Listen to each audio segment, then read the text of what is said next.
খালি পায়ে মাটিতে হাঁটলে কি হয় জানলে আপনি অবাক হয়ে যাবেন। আমি বড় আশ্চর্য হয়েছি। একজন ডাক্তার আমাকে বলেছে যে হুজুর, আপনি যদি খালি মাঠে হাঁটতে পারেন, অর্থাৎ শুধু মাটির উপরে যদি আপনি হাঁটতে পারেন অথবা ঘাসের উপরে যদি আপনি কিছুক্ষণ হাঁটেন, মারাত্মক 4টি বড় রোগ থেকে আপনি বেঁচে যাবেন। সুবহানাল্লাহি ওয়া বিহামদিহি সুবহানাল্লাহিল আযীম। এই পৃথিবীর কোনো কিছুই অনর্থক নয়।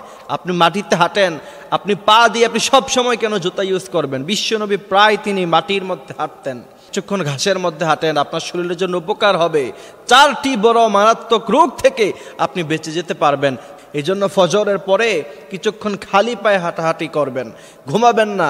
শুধু ফজরের পরে বিরাট ঘুম, 8টা-10টা পর্যন্ত ঘুম, আছে না নাই? রাসূল করিম সাল্লাল্লাহু আলাইহি ওয়াসাল্লামের ব্যাপারে হাদিস এসেছে যে নবী করিম সাল্লাল্লাহু আলাইহি ওয়াসাল্লাম বিশাল মরুভূমি পার হয়ে তিনি হেঁটে হেঁটে মানুষকে ইয়াদাতুল মারিজ, অসুস্থ ব্যক্তিকে দেখতে যেতেন।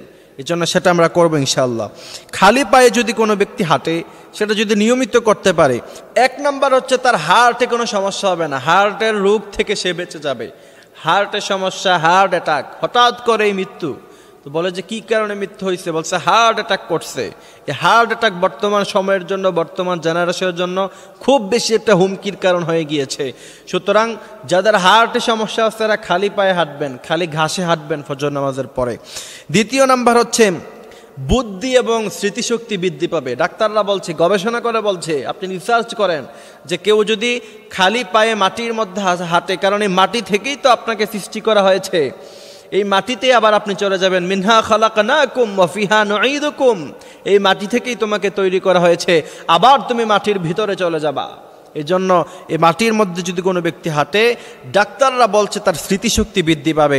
3 নাম্বার হচ্ছে তার শরীর ভালো থাকবে, সবসময় সুস্থ থাকবে, ফিট থাকবে। ফজরের নামাজের পরেই ঘুমাবেন না। বিশ্বনবী বলেছেন ফজরের নামাজের পরে আল্লাহ পাকের রহমত দেয়া শুরু হয়ে যায়। ফজরের পরে যারা ঘুমায় তারা কখনো আল্লাহ পাকের রহমত পায় না।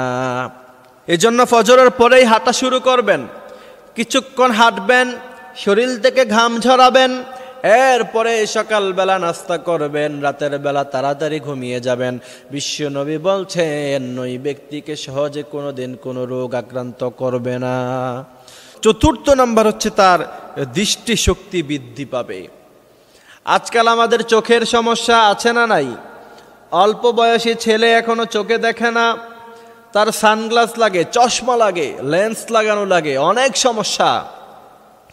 সেজন্য রব্বুল আলামিন বলছেন আলাম নাজআল লাহু আইনাইনি ওয়া লিসানাও ওয়া শাফাতাইন ওয়া হাদাইনাহুন নাজদাইন।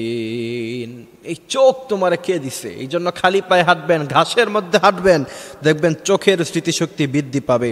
আল্লাহ সুবহানাহু ওয়া তাআলা আমাদেরকে এই কথাগুলি বোঝার, মানার তৌফিক দান করুক, আমিন।